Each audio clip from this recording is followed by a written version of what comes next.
పైన యేసుక్రీస్తు నామంలో వందనాలు తెలియజేస్తూ పరిశుద్ధమైన దేవుని గ్రంథంలో నుండి మార్క్స్ వార్త 1వ అధ్యాయము 17వ వచనం, నా వెంబడి రండి, నేను మిమ్మల్ని మనుషులను పట్టు జాలరులుగా చేస్తుందని వారితో చెప్పాను.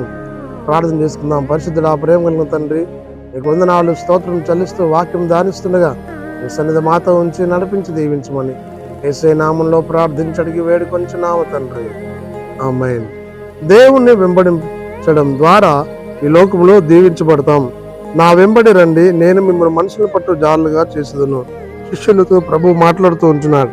నిజమే, ఆయన గలిలయ సముద్ర తీరంలో వెళుచున్నప్పుడు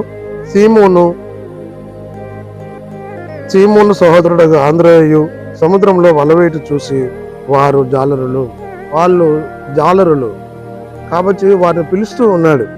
అనగా they have lot of experience to how to catch the fish అనే వాక్యం చూడగలం.